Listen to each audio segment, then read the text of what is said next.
for me, there is no other answer. Like what we carnivores think, it's the most logical thing. Pekka, how did you find carnivore? Well, I found it through YouTube, but of course it was a long journey before that. It was through Keto. So my low carb journey started from Keto in 2021. I had some health issues. I had fainted 2 times. Actually, I had fainted once in 2015, and then the cardiologist tried to find a reason for my fainting, but couldn't find anything. So the life continued. I tried to, well, I tried to do more sports. I was never good in dieting. I had tried something in the past, but nothing had really helped. I have a too sweet tooth, so I like chocolate too much. So in 2021, there were 2 incidents, and this time I started to see neurologists to try to find the reason. I went through a lot of exams, but nothing was found. Nevertheless, the neurologists ordered me to take anticonvulsive medication for the rest of my life. And also, I saw one cardiologist, and he told me I have a hypertension. So he also ordered me to take a, uh, what do you say, medication to lower your blood pressure, also for the rest of my life. I asked, really? And the cardiologist said that, well, if something dramatic changes, like 10 kilo, you lose 10 kilos, then we can reevaluate. But one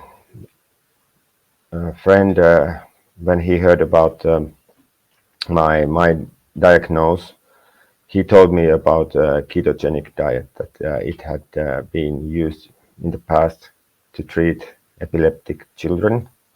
So I started to research a bit by internet. Before that, I really hadn't paid almost any attention to nutrition or dieting. Well, dieting, I had some books like Zone. It was quite interesting, but really difficult to maintain without any self-discipline. Then there was this French guy, Montignac. His book was Eat What You Want and Lose Weight. But that was also that kind of book that you should moderate yourself. You can eat everything, but you should have a good self-discipline. And apparently I didn't have. So anyway, this 2021, it was September when I got the diagnosis, and started to look for ketogenic diet in the internet, and found it very interesting, especially because there was this side effect of weight loss. Because I was really overweight. At the time I think I was that overweight that I didn't even go to weigh myself. I was afraid to see the figure. So I think I was something between 90 and 100 kilos, double that to pounds.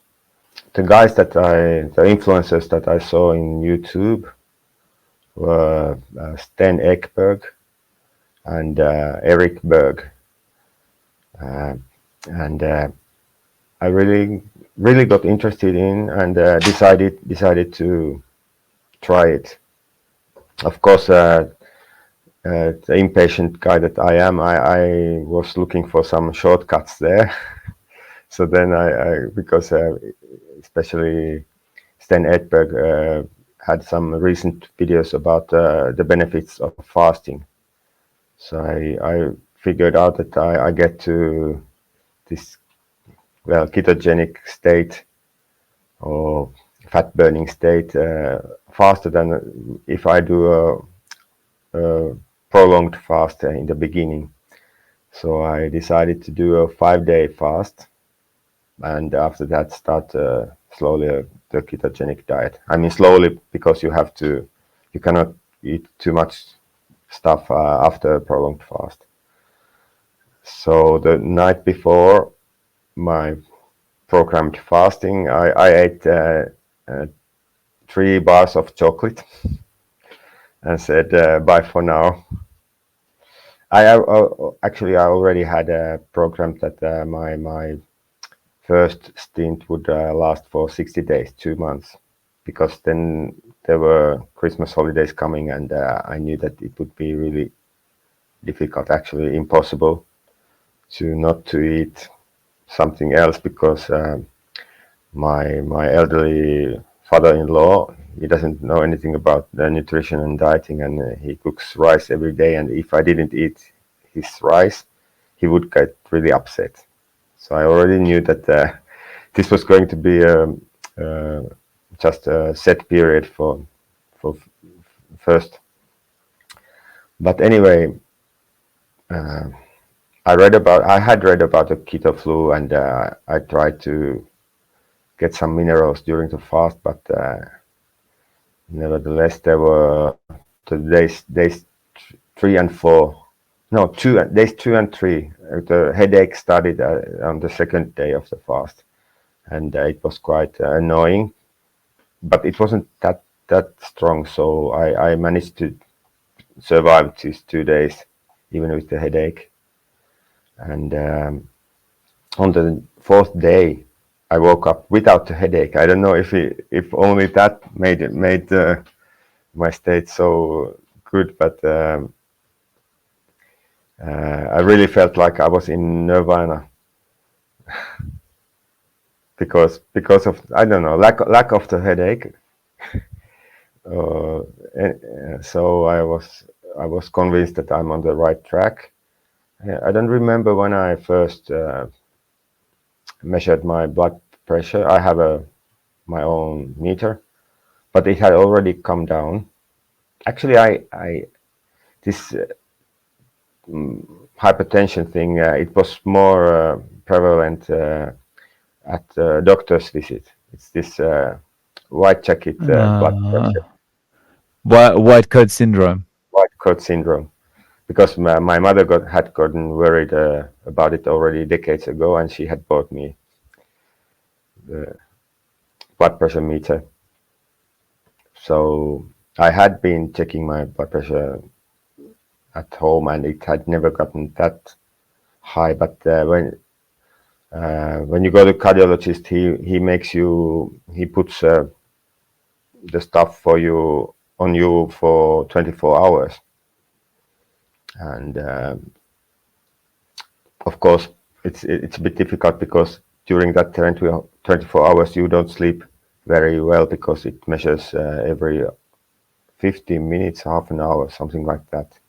So it's quite difficult, and if you don't have a good health, it just worsens.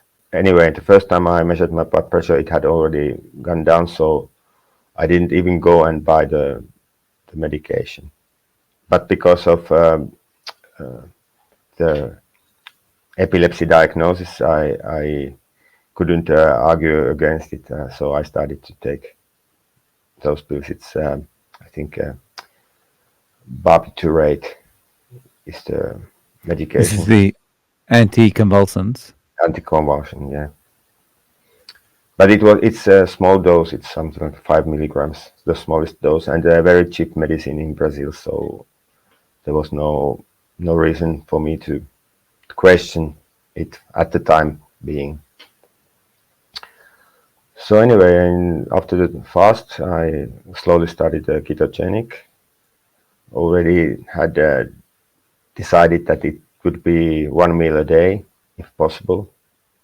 And it was funny, actually, already during the fast, my hunger had gone away. So it was actually quite difficult to eat even the 1 meal. I'm impressed that you did a 5 day fast coming off a regular diet when you weren't Yeah, fat adapted. That I that's told you impressive. I'm impatient, but it really went well.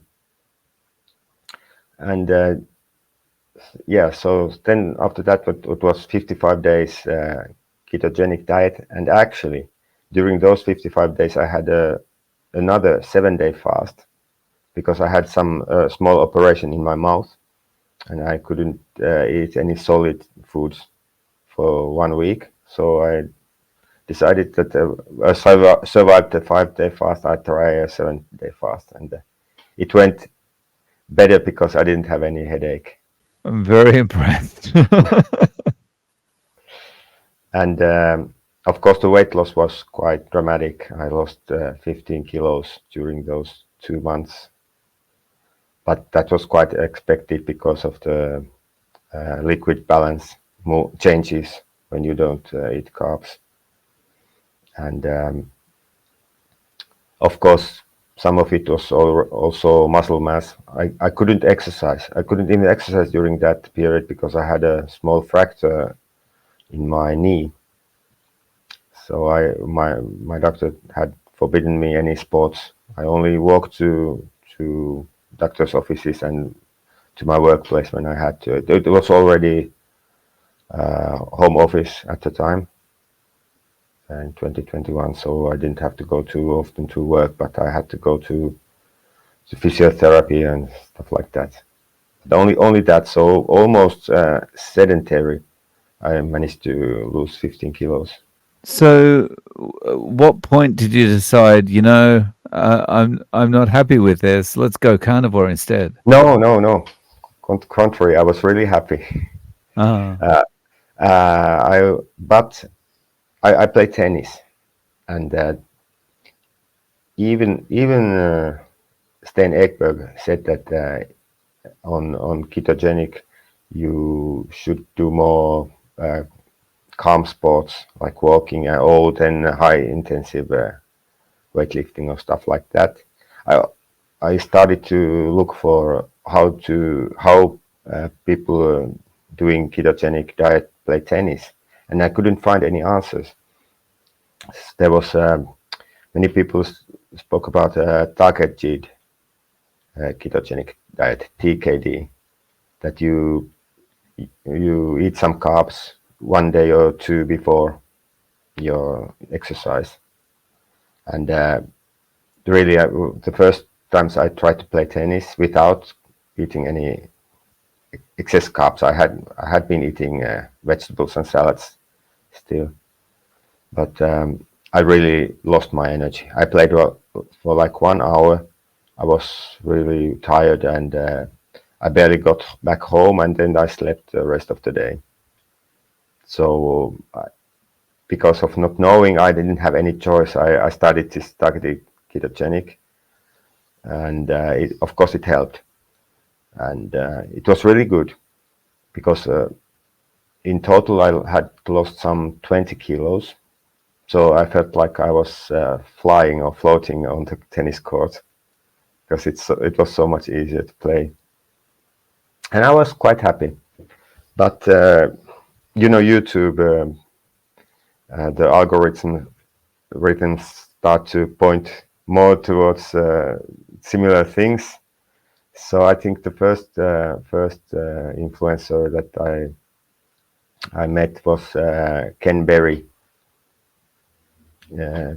because I think at the time his videos weren't that pure carnivore, and his wife Nisha is well, at least was a keto. So I started to see them, and then some other carnivore influencers. You I saw first time last January, 1 year ago. It was like December, kind of maybe November, December, that I started to get interest in carnivore, because there was some people who said that you don't need any carbs for any sports. So of course I got curious, because I was wondering if I could also play tennis without loading any carbs.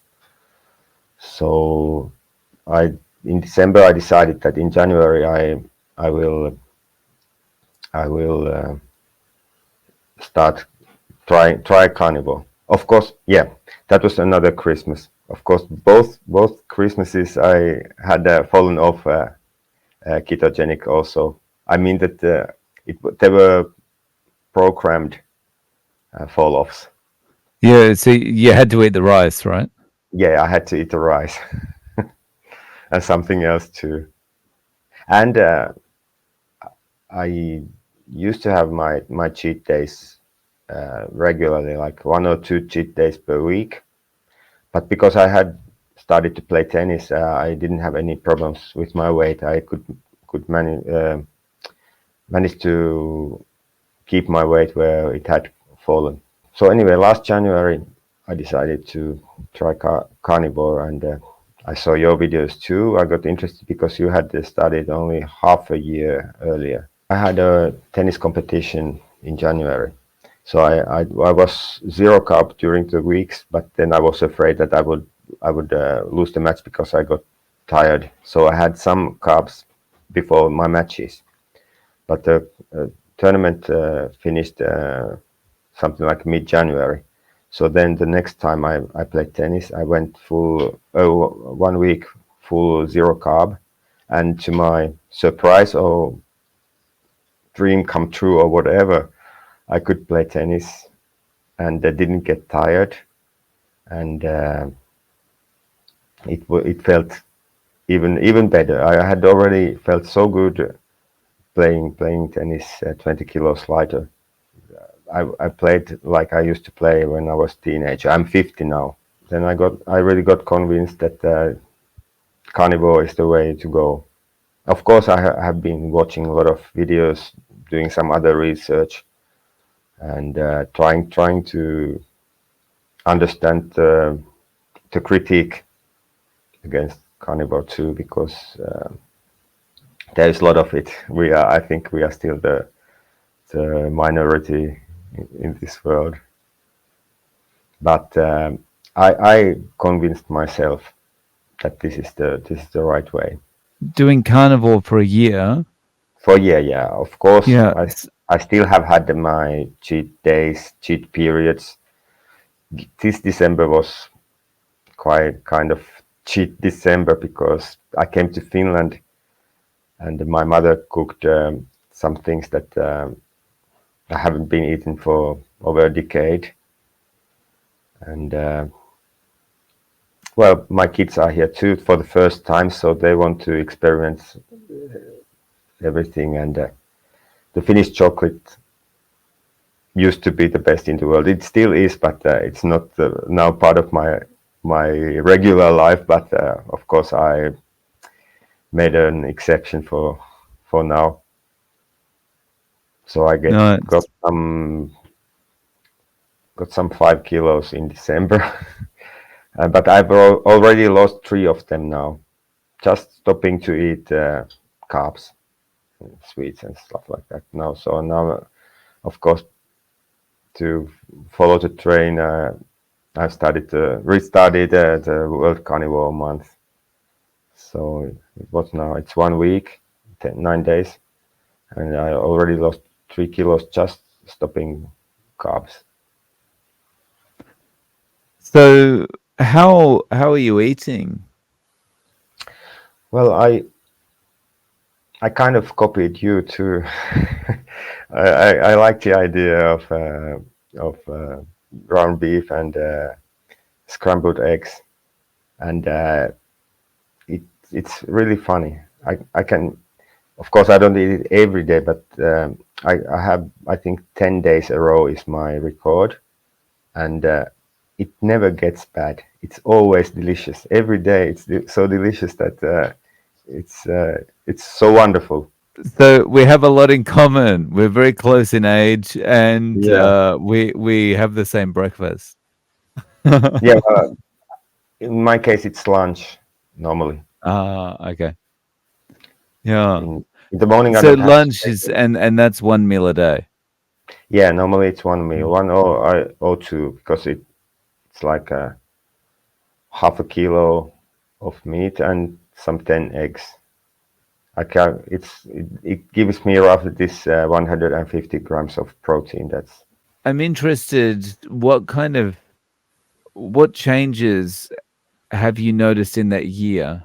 So over and above the good results you got on keto, what kind of things have changed for you on carnivore? well, I realized that I don't need veggies. Uh, no need for fiber, and of course, when you start to research carnivore and listen to carnivore influencers, you get propaganda that veggies are not necessary, or even the contrary, they may be bad for you. And because I'm still a layman, so I'm doing my research based on what I hear. Then I try to do some fact checking. So when I was in ketogenic, I was still convinced that vegetables are necessary, fiber is necessary, but I still am convinced that when you choose your vegetables right, they don't do you any harm. And I understand that some people need more variation for their diet, but really I can manage without.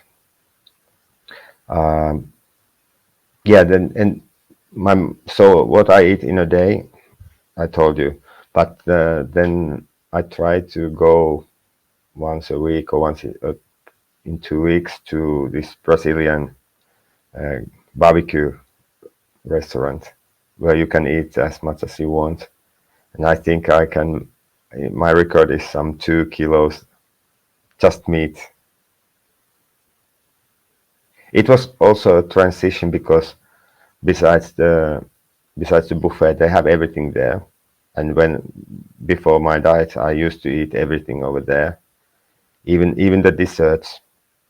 And last year, well, I had been dozens of times, and in the beginning of the year, I think in the first 2 times or something, I still had the dessert because I had to try it, and I had to see what it makes in me, because really after eating something that has very high sugar content, it really makes you feel bad. It, I I'm say to my friends, well, I haven't convinced any of my friends to join the diet.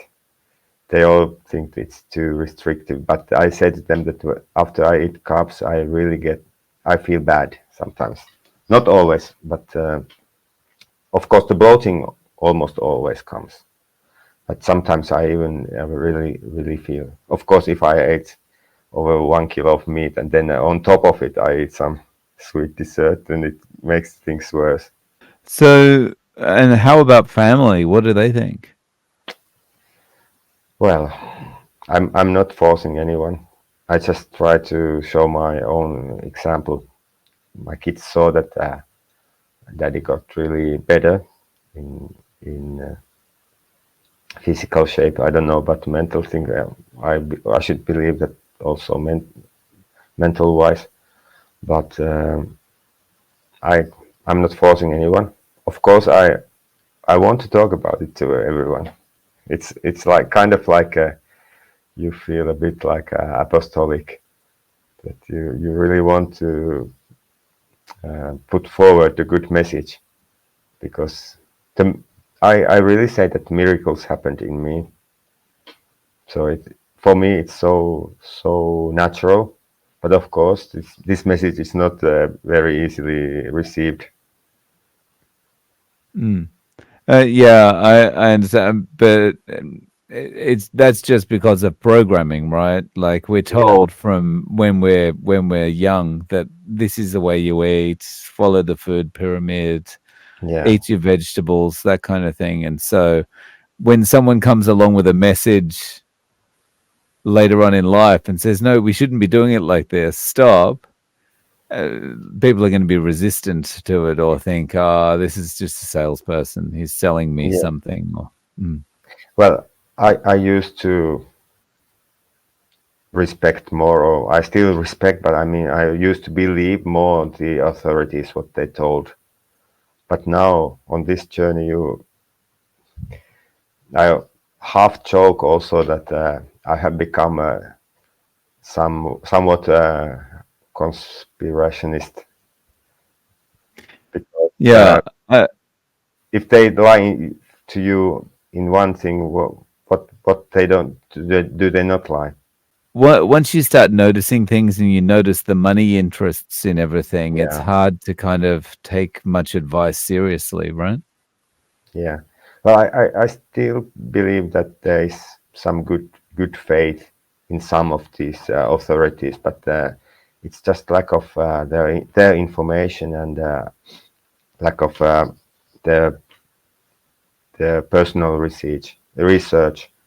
I really think that.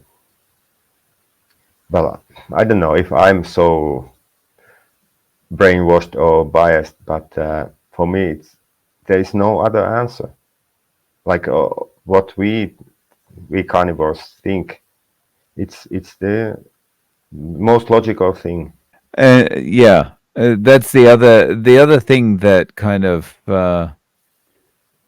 helps kind of see what's actually going on is when you think about how we would have been eating, thousands and thousands of years ago. We wouldn't have been out with a combine harvester plowing out a field and all that kind of thing, planting carrots to make impossible burgers. We'd be Yeah.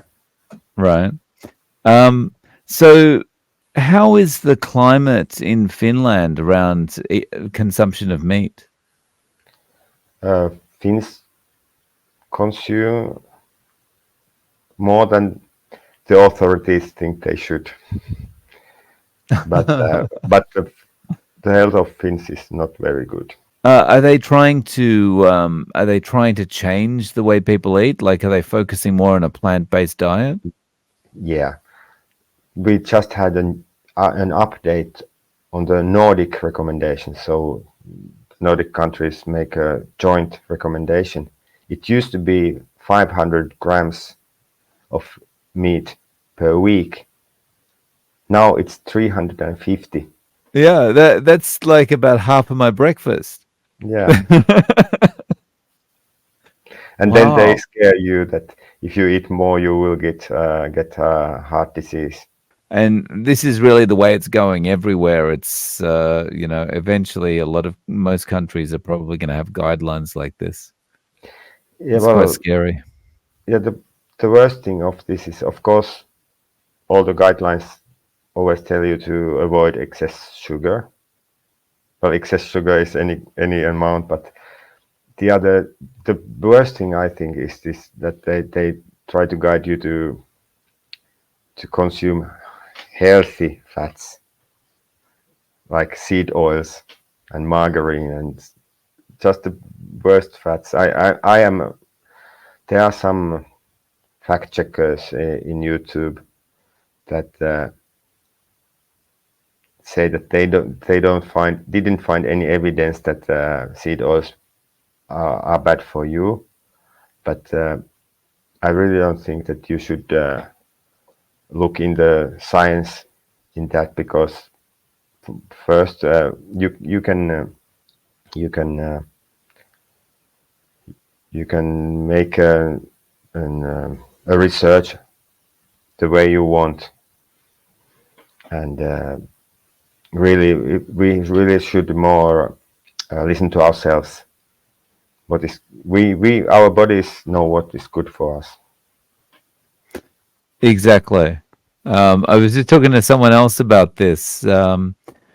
You have a an obese doctor sitting in front of you telling you that, oh no, your cholesterol's too high. You need to eat a diet more like me. And it's like, really? You expect me to take that advice seriously? I feel so good. I feel better than I ever have in my life, but I'm meant to listen to an obese doctor tell me to eat vegetables. It makes no Yeah, sense. Yeah. and I think Bart K, that most of us should know, that watching this video will know. He said that it's almost impossible to do a research that can prove anything in for the other either side. Not even to the benefits of carnivore, but also not they cannot prove that carnivore harms you. So really, we shouldn't be looking too much into into science in that aspect. Of course, I think slowly the tendency will be that our side is getting more support over there. There was this recent cholesterol study. You must have shown about this high, what they call high The responders. the lean mass hyper responders. Yeah. Mm. So it Yeah. well, it didn't prove, of course, nothing can prove anything, but it showed that LDL didn't affect at all. I think you're right. We are, we're getting more people coming to this side. And I think the key really is just to get people to try it out. Yeah, And they try it for 30, 60, 90 days. And just trying it for a short time, they're going to feel so good they won't go back, and yeah, that's how we build kind of more and more people, on this side of the fence. yeah. But it's so difficult. Like I've been talking since I studied keto, like 2 years, and some I've been trying to convince my friends, some of which are quite obese, at least to try. And it's almost impossible. I feel frustrated at times. I see that I'm not the only one. I've been reading comments in communities, carnivore communities, that a lot of people meet the same resistance. I think the important thing is because there's always going to be resistance. Like Yeah, I remember when I first did low carb 20 something years ago. Like then it was, low carb was like carnivore is now. And but if you tell someone you're a low carb dieter these days, most people don't bat an eyelid. It's not that surprising. And so um I think it will change with carnivore. It's just slow, yeah, you but know. the problem is that people get sicker and sicker all the time. So Mm, it's like there's gonna be what is say no point of no return, but I mean that inflection point that yeah, it's get to this more, critical more point, than right? half of our society is sick. Mm. Like the figures are really scary. Still, at the same time, the official politics are that you should eat less meat, you should eat plant-based.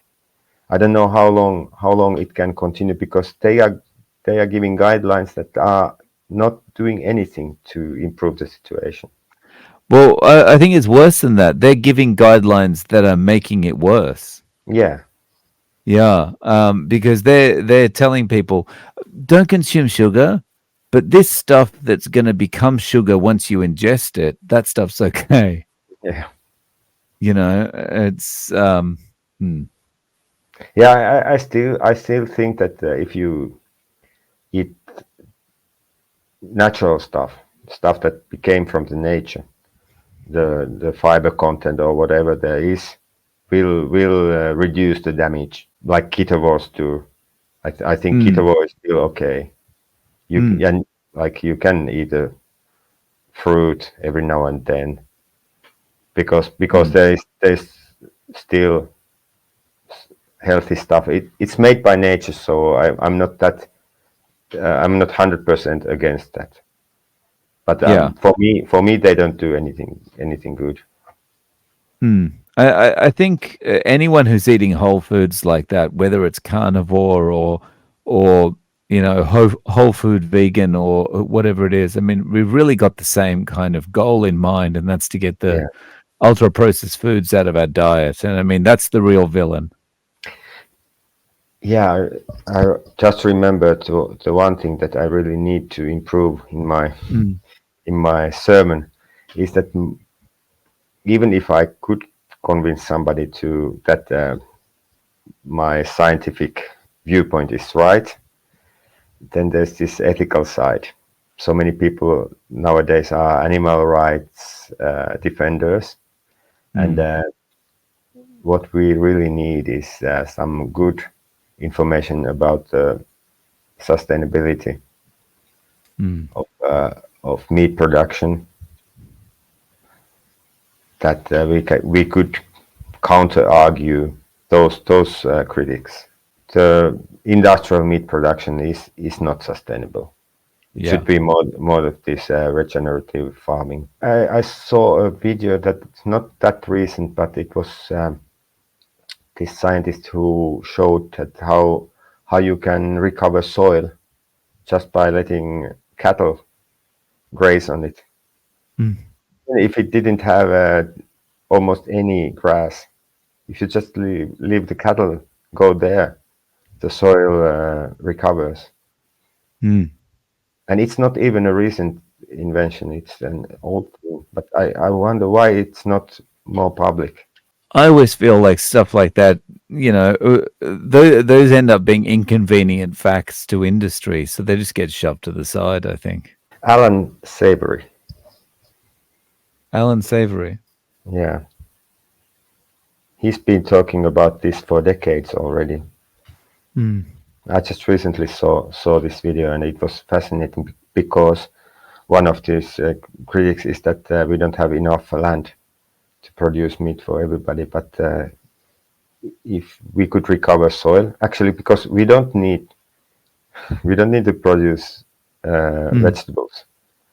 The cattle takes care of itself in the nature, Mm. so we don't need farming. Like this Exactly.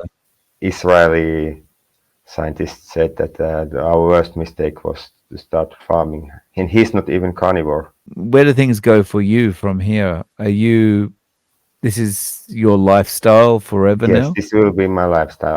I will I will balance it a bit because actually because I have noticed that uh, the longer I am without any carbs, the more then when eventually I take some, I tend to react worse. So Mm. I will be something like 90% carnivore, I think. Even Bartkay says that he's not 100%. So don't do like I do, but do as I say. But I mean that I've seen that you have been doing really well. But I think for me it's better to have some carbs every now and then, Mm. just to keep my body more prepared to them. I mean that when I was like 50 days zero carb, and after that I had like one beer, and I became so bloated for because of one beer that Mm. I, I I try to maintain this balance between the dark side and the light Interesting. side. The dark side. Nice. So, Pekka, do you have a YouTube or a Facebook or anything if people want to reach out to you? Yeah, I have. I can send you those. Pekka, thank you for coming on and sharing your story with us. I really appreciate it. Thank you, Dave. I'm really appreciate the invitation. I'm a big fan of yours. You are a good example because you are doing this every day.